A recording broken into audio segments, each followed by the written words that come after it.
کہ 3 قوتیں پوشیدہ ہیں، ہا ہو ہے۔ تو ابھی اس کو سمجھنا ہے ہم کو کہ یہ ہا ہو ہے کیا چیز ہے۔ تو اس کو ہم کہتے ہیں کلمے کی کل۔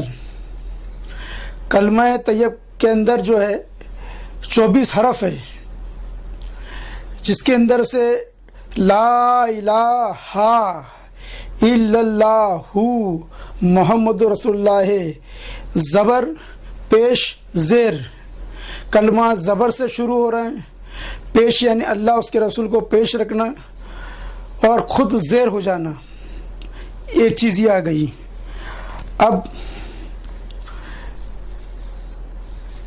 ہم یہ دیکھتے ہیں کہ ہا کا جو مقام ہے وہ دماغ میں ہے، اور ہو کا جو مقام ہے وہ قلب میں ہے، اور ہے کا جو مقام ہے وہ نفس میں ہے۔ جیسے کسی نے کہنے والے نے کہا کہ میرے سر میں ہے، میرے سر میں ہا کا خمار ہے، میرے دل میں ہو کی ہے مستیاں۔ تو کہنے کا مقصد و مدعا یہ ہے کہ ان 3 قوتیں مانا، جو ذہن سے جو قوت ہے 1، قلب کے اندر جو قوت ہے 2، اور نفس کے اندر قوت ہے وہ 3۔ تو یہ 3 قوتیں کام کرتی ہے۔ اب یہ 3 قوتوں کی حرکت کس سے ہیں؟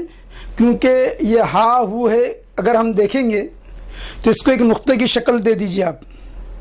تو نقطے کی شکل میں اگر ہم دیکھتے ہیں تو نقطے کے اوپر زبر لگا تو وہ ہا ہو گیا، نقطے کے نیچے زیر لگا تو ہے ہو گیا، نقطے کے اوپر پیش لگا تو ہو گیا۔ تو یہ جو اعراب ہے نقطے کی اونچ نیچ میں سب سے جدا ہوا، آخر الٹ پلٹ کر آپ ہی خدا ہو، کچھ نہ تھا تو خدا تھا، کچھ نہ ہوگا تو خدا ہوگا۔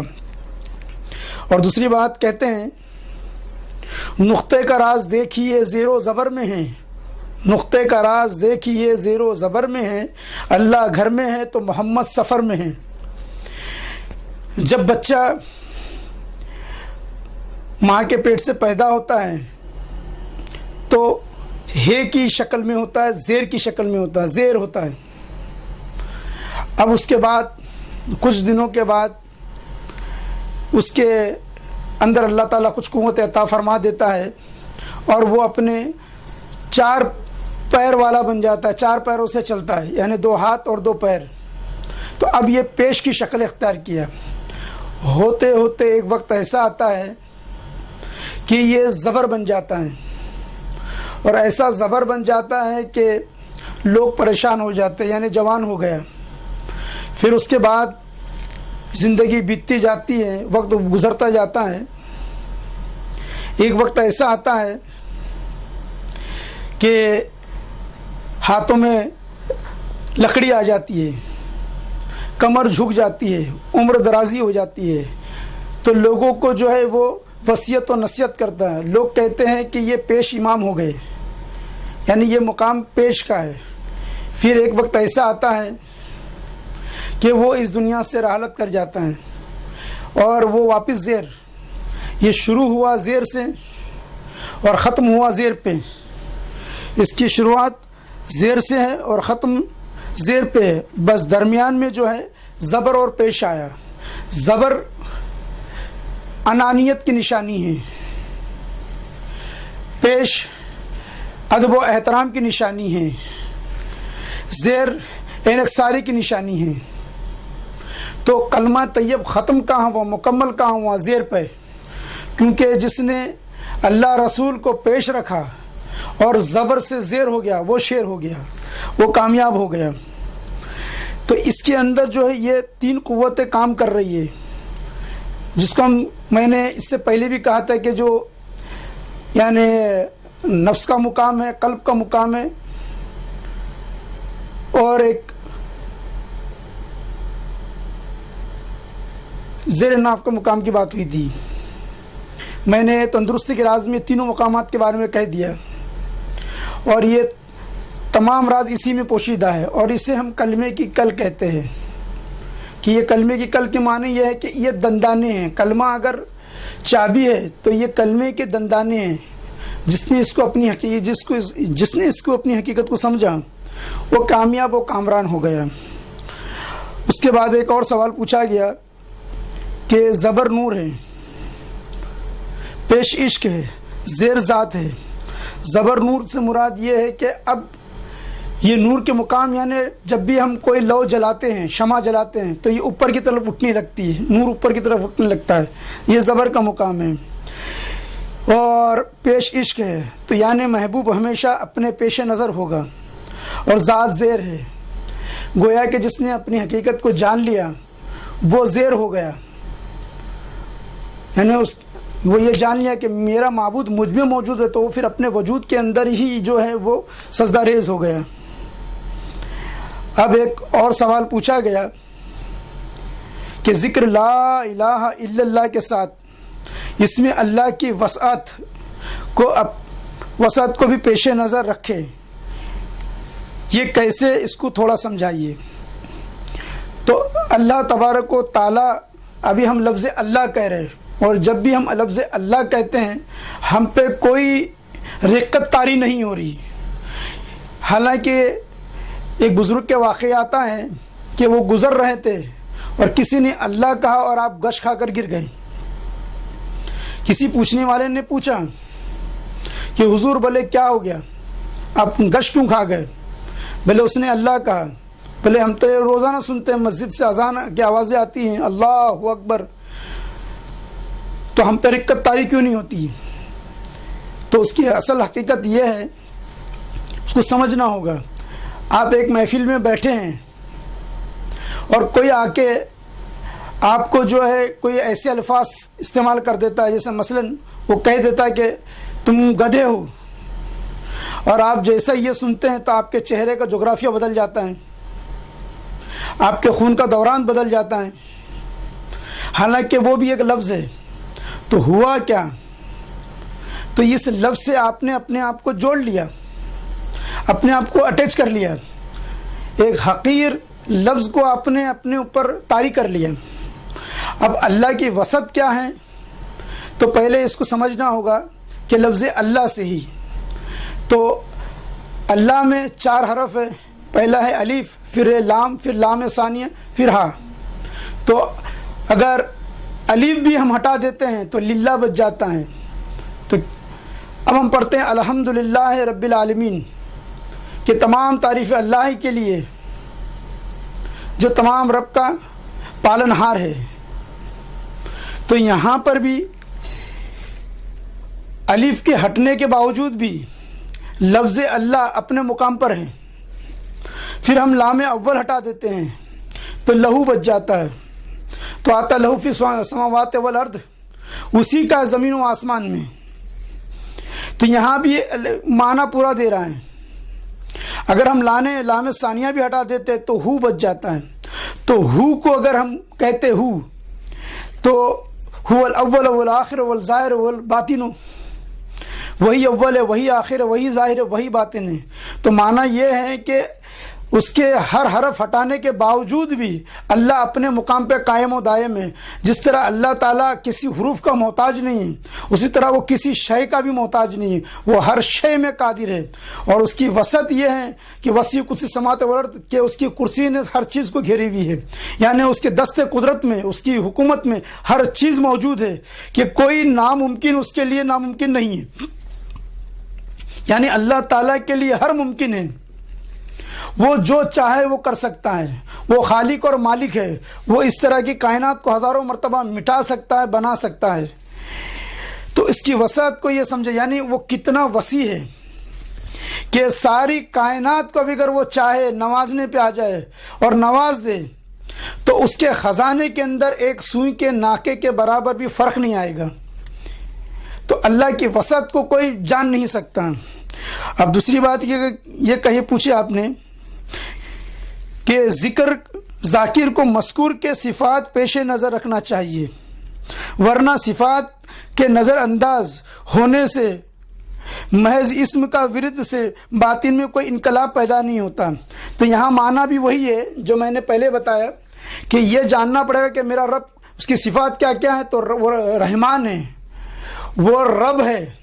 تو رب کے معنی پالنے والا، تو کیسا پالنے والا ہے کہ ابھی آپ پیدا بھی نہیں ہوئے، اب آپ کا وہ وجود یعنی دنیا میں آیا بھی نہیں، اس سے پہلے ماں کی چھاتی میں، ماں کے تھن میں آپ کا رزق موجود ہو جاتا ہے، اور جب آپ پیدا ہوتے ہیں تو ماں کے تھن میں اسی طرح کا رزق آتا ہے جس کو آپ ہضم کر سکتے ہیں، جس کو آپ ڈائجسٹ کر سکتے ہیں۔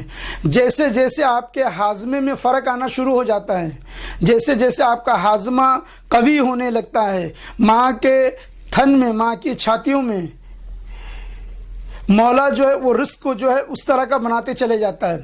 اسی لیے دودھ کے ڈبوں پہ یہ ضرور لکھا ہوتا ہے کہ پاؤڈر سے ماں کا دودھ بہتر ہے۔ کیونکہ بچے کا جیسا ہاضمہ ہوگا ماں کا دودھ ویسے ہی پیشے ہوگا، اور ماں کے دودھ میں یہ تاثیر ہوتی ہے کہ 40 سال تک اس کا ایمیون سسٹم کو وہ مضبوط رکھتی ہے۔ 40 سال کے بعد ماں کے دودھ کی تاثیر میں کمی آتی ہے، حالانکہ ہر جسم کا ہر حصہ جو ہے ماں کے ہی یعنی اسی کی وجود سے ہی جو ہے وہ بنا ہوا ہے، اسی کے ہی یعنی صدقے میں بنا ہوا ہے، مگر دودھ کی تاثیر یہ ہے کہ وہ 40 سال تک جو ہے اللہ تعالیٰ جو ہے اس تاثیر ایسا عطا فرما دیتا ہے کہ 40 سال تک اس کے اندر جو ہے وہ امیونٹی پاور مضبوط رہتی ہے، اور اس کے دینے کا انداز ایسا ہے کہ کائنات کے اندر اگر ہم غور و فکر کرتے ہیں تو صرف ایک حضرت انسان کی ذات ہے جو ایک وسیلہ بنائی ہے کام کے لیے، اور انسان میں بھی بچے کام نہیں کرتے، بوڑھے کام نہیں کرتے، اور عورتوں میں بھی ایک 80% عورتیں کام نہیں کرتی، اگر یہ چاہیے 40% کام کرتی ہے، 60% عورتیں کام نہیں کرتی۔ یوں کہہ لیجئے کہ انسانوں کے اندر بھی ایک 40% یا 50% کام کرنے والے ہیں اور کچھ بھی نہیں، یعنی وسیلہ بنائے ہیں، اور پوری کائنات میں یعنی 99% مخلوق جو ہے وہ بغیر کام کرتی ہے، یعنی وہ کوئی کام نہیں کرتی، مگر ان کو بھی مولا تعالیٰ رزق عطا فرماتا ہے۔ ایک دفعہ حضرت سلیمان علیہ السلام نے اللہ کی بارگاہ میں معروضہ پیش کیا کہ یا اللہ، میں 1 مہینے کے لیے تیرے بندوں کو کھانا کھلانا چاہتا ہوں۔ اللہ تعالیٰ فرماتا ہے کہ اے سلیمان، تم کھلا نہیں سکتے۔ تو سلیمان علیہ السلام کہتے 1 ہفتے کے لیے میں کھلانا چاہتا ہوں۔ تو اللہ تعالیٰ فرماتا اے سلیمان، تم کھلا نہیں سکتے۔ پھر حضرت سلیمان علیہ السلام کہتے یا اللہ، میں 1 دن کھلانا چاہتا ہوں۔ تب اللہ تعالیٰ فرماتا ہے کہ تم 1 دن کا بھی نہیں کھلا سکتے۔ تب سلیمان علیہ السلام کہتے یا اللہ، 1 وقت کا کھلانا چاہتا ہوں۔ تو اللہ تعالیٰ فرماتا ہے کہ اجازت کیجئے گا۔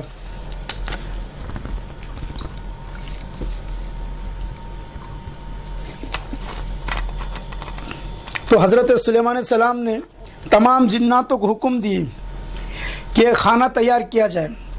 کہتے کہ مہینوں کھانے تیار ہوئے، تمام جناتوں نے مل کر کھانا تیار کیا۔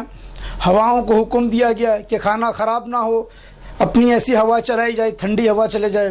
تو کہتے کہ مہینوں لگا کھانا تیار ہونے میں، اور جب سب تیار ہو گیا تو آپ نے سوچا کہ شروع کہاں سے کروں۔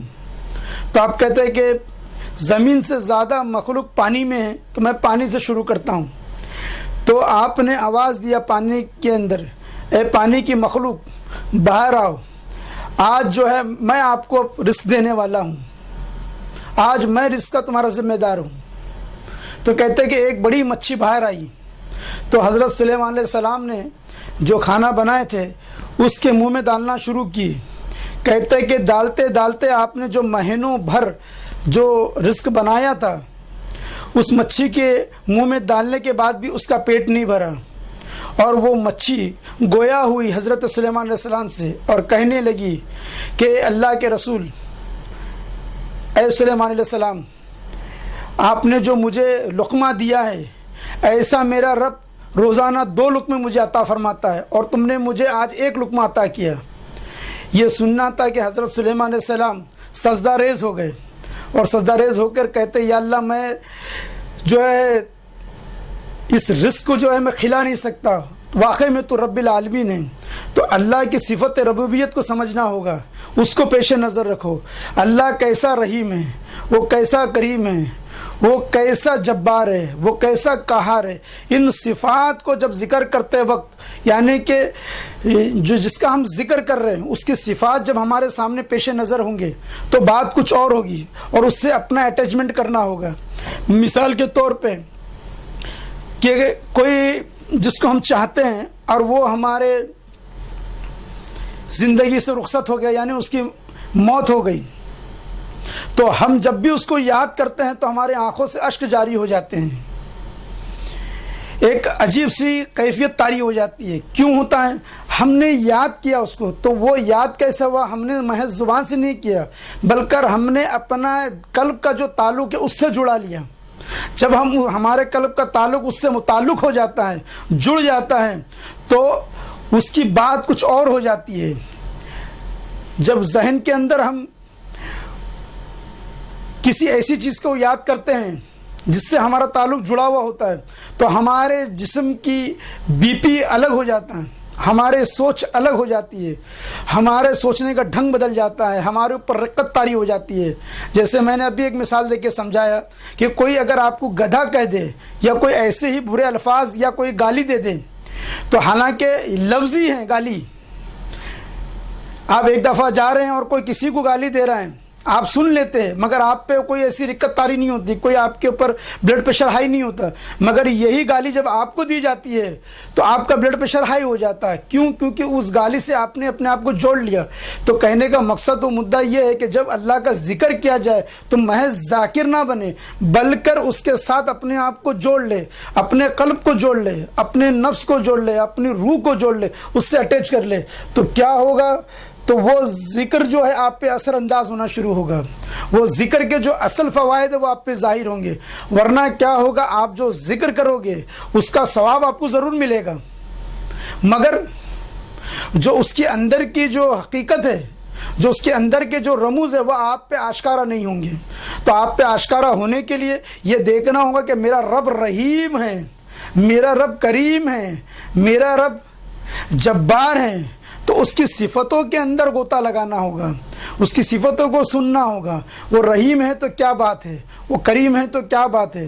وہ اتنا رحیم ہے کہ میں روزانہ نہ جانے ہزاروں گناہ مجھ سے سرزد ہو رہے، مگر وہ اتنا رحیم ہے کہ کبھی میرا رزق بند نہیں کیا۔ وہ اتنا رحیم ہے کہ میری سانسیں بند نہیں کیا، مجھے وہ عطا ہی فرماتے جا رہا ہے۔